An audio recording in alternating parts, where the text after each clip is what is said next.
Ya, pemirsa, Satuan Tugas Penanganan COVID-19 mengungkapkan kasus positif COVID-19 naik sebesar 31% selama 3 pekan. Angka kasus aktif COVID-19 ini juga mengalami tren peningkatan dalam beberapa hari terakhir sebesar 10% dari kasus harian pada 2 Juni 2022. Pemerintah menyebut jika kasus pandemi COVID-19 di Indonesia masih terkendali walaupun terdapat peningkatan kasus. Presiden Joko Widodo mengungkapkan saat ini positive rate di Indonesia masih berada di angka 1,15%. Hal tersebut masih berada di bawah standar yang telah ditetapkan oleh Organisasi Kesehatan Dunia atau WHO, yakni sebesar 5%. Selain itu, indikator laju transmisi COVID-19 juga masih berada di bawah standar WHO. Meskipun pandemi COVID-19 di Indonesia masih terkendali, namun Jokowi mengingatkan masyarakat untuk tetap waspada.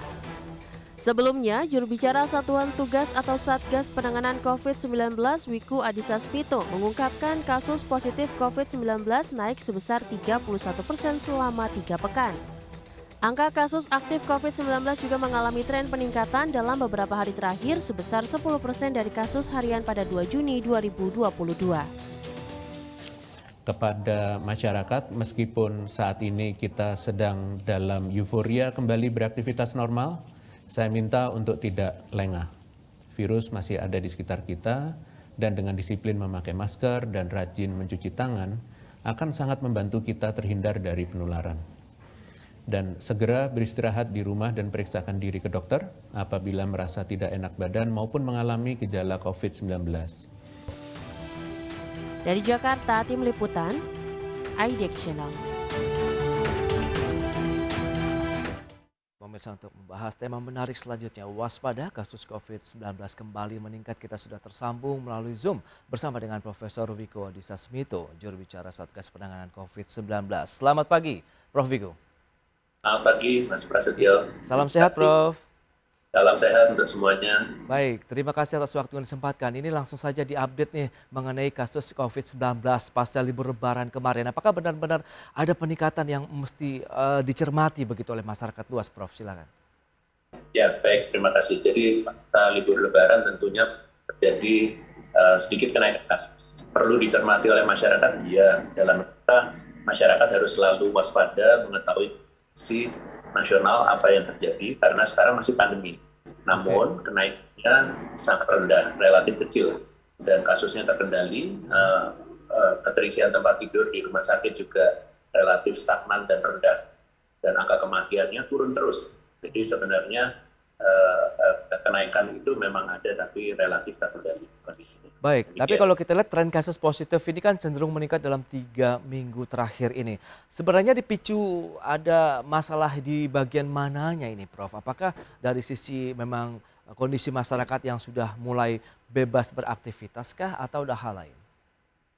Ya, jadi tentunya kalau kita melihatnya dari Lebaran lalu yang sudah lewat, itu kan hari libur ya, sehingga semuanya serba rendah. Giliran aktivitasnya meningkat, dan sekarang aktivitasnya kan juga sudah sangat tinggi, tentunya tidak bisa terelakkan kasusnya mungkin juga bisa naik karena kontak antar orang juga meningkat. Dan kalau dilihat dari kejadian-kejadian sebelumnya, sekarang ini sangat rendah karena kontaknya sangat tinggi. Kedisiplinan masyarakat juga perlu tetap dijaga di masa-masa dengan aktivitas yang sangat tinggi. Jadi kegiatan sosial ekonomi sudah naik, tapi kita harus tetap menjaga. Jadi kenapa terjadi ya karena aktivitasnya sudah meningkat, dan itu tetap harus diimbangi dengan protokol kesehatan. Baik, karena adanya peningkatan dari aktivitas berarti kegiatan ekonomi juga sudah berjalan kembali. 31% dalam 3 pekan terakhir. Sebenarnya ini menjadi suatu hal yang wajar karena adanya peningkatan aktivitas tadi, atau menjadi suatu kekhawatiran tersendiri yang harus segera diantisipasi ini, Prof? Menurut saya berawal dari kasusnya yang angkanya kan angka kecil, bukan angka pada saat terjadi ledakan kasus. Jadi angka kecil, pada saat naik 30% berbasis pada angka kecil kan. Tapi ada kenaikan, itu harus disadari oleh masyarakat, tapi nggak usah panik. Jadi itu menunjukkan bahwa kita harus tetap menggunakan protokol kesehatan meskipun aktivitasnya ditingkatkan. Jadi jangan sampai aktivitasnya ditingkatkan, terus protokol kesehatan ditinggalkan. Jangan. Oke. Karena itu hidup kita, jadi kita bisa beraktivitas seperti yang sekarang kita lakukan, Ya, tapi ya, protokol ya. kesehatan jangan lupa. Intinya Baik. itu. Tapi kalau kita lihat kenaikan dari kasus positif ini seiring juga tidak dengan adanya kenaikan tren keterisian tempat tidur atau bor di rumah sakit secara harian. Tidak, jadi bornya relatif terkendali Oke. dan rendah. Jadi bornya rendah, dan itu poin yang harus dilihat oleh masyarakat. Jadi jangan hanya melihat kasusnya kok naik gitu. Ya. Coba yang bahaya kan adalah coba dilihat di rumah sakit. Kalau jumlah penggunaan tempat tidurnya tidak meningkat, jadi kan sebenarnya orangnya terinfeksi tapi tidak sakit, perlu perawatan rumah sakit kan gitu. Yang kedua, angka kematiannya turun terus pada saat kan kondisi kasusnya sedikit naik kan. Oke. Jadi artinya apa? Fatalitasnya juga rendah, semakin rendah. Dan itu kondisi yang ya makin baik kan. Itu yang harus kita jaga terus, kematiannya harus tetap rendah. Ya, ya. Penggunaan tempat tidur di rumah sakit juga jangan sampai meningkat supaya tidak ada yang fatal kan intinya. Oke. Terus yang awal adalah ya jangan sampai terjadi penularan. Gimana caranya? Kembali lagi protokol kesehatan. Sudah itu dijalankan saja aman kok. Nah, lantas daerah mana saja yang sudah terdeteksi nih Prof mengalami peningkatan tadi secara kasus positif hariannya? Ya, tempat-tempat yang meningkat tentunya adalah tempat-tempat yang aktivitas ekonominya sangat tinggi dan kepadatan penduduknya tinggi. Di mana itu adalah di beberapa provinsi di Pulau Jawa. Jadi balik lagi bahwa selama kita disiplin, harusnya tempat-tempat yang penduduknya padat, aktivitasnya tinggi, itu harusnya kenaikan kasusnya bisa dicegah, tetap dikendalikan terus. Ya, pemerintah beberapa waktu lalu kan sudah mengizinkan kita untuk membuka masker di tempat terbuka nih Prof. Apakah ini menjadi suatu hal yang mungkin perlu dicermati bahwa kita tetap menerapkan protokol kesehatan dimanapun berada Prof? Ya, jadi diizinkan untuk di tempat terbuka tidak menggunakan masker untuk yang merasa dalam kondisi fit dan tempatnya juga relatif besar, tidak ada kerumunan orang dan seterusnya, itu masih relatif aman. Tetapi kita juga bisa mengukur. Kalau tempat terbuka tapi padat, ya berarti kita tetap harus pakai masker supaya tidak menular dan tidak tertular, kan begitu. Jadi dan di dalam ruangan ya masih tetap kita menggunakan masker. Jadi setiap masyarakat itu harus punya kendali pada dirinya dan mengingatkan juga kepada orang lain. Itu dia. Karena ini untuk kepentingan kita semuanya. Jadi nggak usah nggak usah kaget dengan keadaan yang ada ini, karena semuanya relatif terkendali. Tapi siapa yang mengendalikan? Ya kita sendiri sebenarnya, masyarakat ini. Oke, itu dia. Berarti kendali diri dan disiplin diri menjadi kuncinya untuk tidak ada lagi penambahan yang signifikan meskipun kita tahu ini ada kenaikan kasus positif dari COVID-19 begitu ya Prof? Ya, betul. Oke, lantas seperti apa pola penularannya untuk kasus yang sekarang? Apakah lebih cepat dari sebelumnya atau bagaimana, kita bahas di segmen berikutnya Prof? Kita akan jeda dulu sebentar dan pemirsa tetaplah bersama kami. Ya, Anda masih menyaksikan Market Review. Pemirsa, berikut ini kami update terkait dengan situasi COVID-19 per 22 Juni 2022 ini. Per 12 Juni maksud kami. Data selengkapnya bisa Anda saksikan di layar televisi Anda. Ya, ini dia. Untuk konfirmasi menjadi 6.060.488 kasus, begitu ada kenaikan sekitar 551 kasus positif, sementara yang sembuh juga bertambah menjadi 407 orang. Adapun kasus aktifnya meningkat 142 kasus aktif menjadi 4.680 dengan jumlah warga yang meninggal bertambah menjadi 2 orang menjadi 156.643 orang meninggal dunia. Berikutnya kita lihat data vaksinasi COVID-19. Ini dia yang masih menjadi upaya pemerintah terus-menerus untuk meningkatkan jumlah vaksinasi. Kita lihat jumlah warga yang sudah divaksinasi pertama 200.845.766 orang, atau ada penambahan sekitar 27.225 orang. Kemudian vaksinasi keduanya ada penambahan 37.681 orang. Sementara untuk yang vaksinasi ketiga juga bertambah 95.387 orang. Sehingga kalau kita lihat dari sisi target sasaran vaksinnya adalah mencapai 208.265.720 warga negara Indonesia yang diharapkan bisa memenuhi target vaksin pemerintah.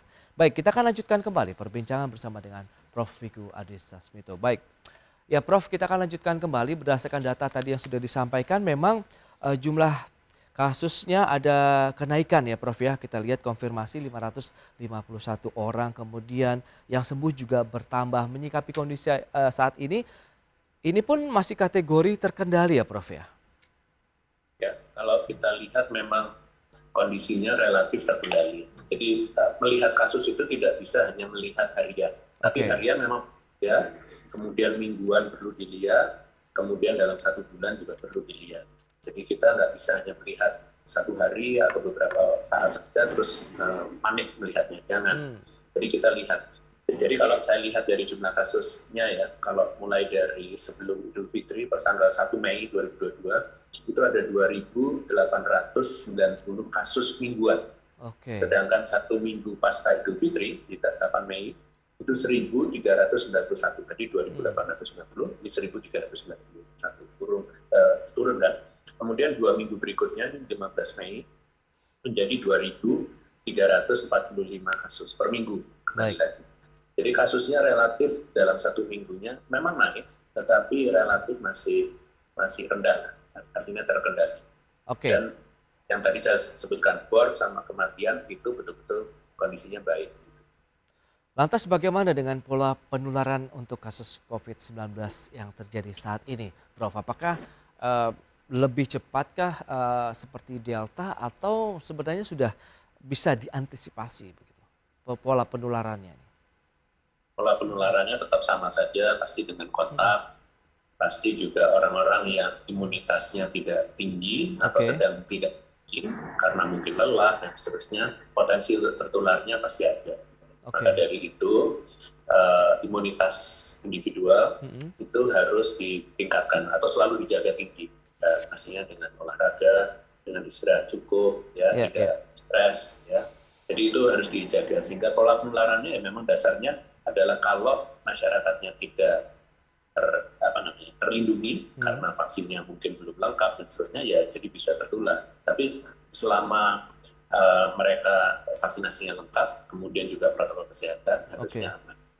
Baik, lantas bagaimana dengan pelaksanaan vaksinasinya sendiri di tanah air, Prof? Apakah memang ini masih menjadi game changer dari penanganan COVID-19 di Indonesia? Ya, jadi memang vaksinasinya untuk vaksinasi dosis 1, dosis 2 relatif sudah lumayan tinggi. Namun dosis ketiga untuk booster masih perlu ditingkatkan terus karena baru 5 dari 34 provinsi yang capaiannya sudah di atas 30%. Nah, kita harus dorong agar yang lainnya di daerah-daerah lainnya juga boosternya juga bisa tinggi, karena dengan booster tinggi otomatis herd immunity-nya terjaga. Dan menurut survei memang kondisi zero survei, imunitas masyarakatnya relatif sekarang memang dalam kondisi tinggi, maka dari itu kasusnya relatif rendah. Baik, kalau kita bicara mengenai tingkat kedisiplinan masyarakat saat ini, baik yang melaksanakan vaksinasi, menerapkan protokol kesehatan, begitu apakah benar-benar sudah menjadi budaya baru nih di masyarakat kita, Prof? Ya, kalau dibilang menjadi budaya baru, tentunya ini sudah berproses ya 2 tahun menjadi budaya masyarakat, meskipun kedisiplinannya pasti naik turun. Karena itulah yang harus dijaga. Jadi di dalam masa pandemi, meskipun kasusnya di Indonesia terkendali, budaya protokol kesehatan itu sudah harus menjadi budaya kita sehari-hari. Karena itulah yang melindungi kita bukan hanya untuk COVID, tapi juga untuk penyakit-penyakit yang lain. Jadi kita harus mampu untuk melihat kondisi di lingkungan kita sendiri, kapan kita harus melindungi kita lebih ketat dibandingkan di waktu-waktu yang lain. Jadi kalau dibilang budaya, sebenarnya sudah mulai membudaya, tapi kedisiplinan tetap perlu dijaga, selalu diingatkan supaya tetap terjaga. Demikian. Baik, tapi kalau kita lihat dengan kondisi yang ada saat ini begitu Prof, dengan COVID-19 yang terkendali begitu, apakah Indonesia masih berpeluang menuju endemi? Indonesia sangat berpeluang menuju endemi karena dari sekarang sudah kita lihat setelah gelombang yang besar dari Omikron sampai sekarang tidak terjadi lonjakan yang signifikan. artinya kasusnya terkendali. Jadi inilah yang harus kita jaga terus. Jadi bisa apa enggak? Ya bisa, kita sudah sekian bulan kita bisa mengendalikan, bahkan pada saat libur lebaran pun yang diduga banyak orang mungkin akan meningkat ternyata enggak. Jadi kan sebenarnya kita bisa.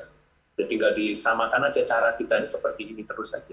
Aktivitasnya aktif, protokol kesehatan tetap disiplin dilaksanakan, itu harusnya modal kita untuk berkepanjangan terkendali. Itu kan namanya seperti endemi. Tapi kalau nanti kapan jadi endeminya serahkan pada WHO, karena ini pandemi ini kan pandemi global ya. Jadi dia akan menentukan. Yang penting pokoknya di Indonesia kasusnya terkendali, masyarakatnya bisa beraktivitas sosial ekonomi secara normal. Nah itu dia, Prof. Mungkin bisa memberikan saran atau trik begitu bagaimana sih sebenarnya kita beraktivitas beriring sejalan begitu dengan aktivitas ekonomi yang kita harus bertemu dengan banyak orang, aktivitas dalam satu ruangan, bahkan dalam ruangan terbuka pun kadang kita juga harus bertemu dengan banyak orang. Dan ini kan perlu juga menjadi suatu tingkat kewaspadaan yang tetap terjaga di masyarakat kita, Prof. Supaya tadi meskipun kita tahu naik tapi yang penting terkendali begitu. Ya, mungkin saya refleksikan sebagai potret setiap individu lah sebelum kita berbicara tentang masyarakat secara umum. Baik. Secara individu kan kita sudah tahu selama 2 tahun lebih apa yang harus kita lakukan. Jadi kalau kita bekerja di kantor misalnya, di dalam satu ruangan yang isinya banyak, ya kita berusaha jangan terlalu lama dalam kondisi di dalam ruangan itu. Sering keluar beberapa waktu gitu ya, 1 jam, 2 jam sekali kita keluar supaya udaranya juga bersirkulasi. Begitu juga otomatis kita juga harus pakai masker, apalagi kalau jumlahnya banyak di dalam satu ruangan. Kalau kita sendiri ya nggak usah pakai masker kan oke juga. Tapi kalau ada orang lain ya pastinya kita harus pakai masker. Di tempat transportasi umum juga begitu. Ada orang lain ya pasti kita pakai masker. Betul. Berusaha berjaga jarak dan selalu tangannya bersih gitu ya, cuci tangan atau pakai hand sanitizer. Jadi itu adalah pengontrolan di diri pribadi. Kalau sampai rumah ya tentunya perlu bersih diri supaya tidak membawa penyakit dari luar ke rumah. Jadi hal-hal seperti itu yang harus dilakukan. Kalau kita berolahraga atau di luar ruangan juga lihat kalau kosong dan diperbolehkan untuk tidak pakai masker, boleh tidak pakai masker. Asal terkendali itu tadi. Kalau jumlahnya banyak di luar ruangan terbuka ya tetap saja kita harus jaga-jaga dan ya harusnya pakai masker. Jadi hal-hal seperti itulah penyesuaian yang setiap individu kalau dilakukan dan mereka bersama-sama tentunya kan sudah terjadi kendali di fasilitas publik tersebut. Itu yang harusnya kita capai. Jadi bekerjanya ya seperti itu. Oke, itu dia ya, beberapa poin yang perlu dicermati meskipun ada kenaikan dari kasus harian, begitu naik dari 31% dalam 3 minggu terakhir, tapi berdasarkan base data yang rendah. Jadi mungkin ini masih dalam kategori terkendali. Yang penting adalah tadi meningkatkan kewaspadaan diri kita sendiri untuk menerapkan selalu protokol kesehatan dimanapun kita berada. Baik, Prof. Wiku, terima kasih banyak atas waktu dan sharing Anda berikan. Semoga kita bisa segera menuju endemi COVID-19 di Indonesia. Selamat melanjutkan aktivitas Anda kembali dan salam sehat, Prof. Terima kasih. Terima kasih.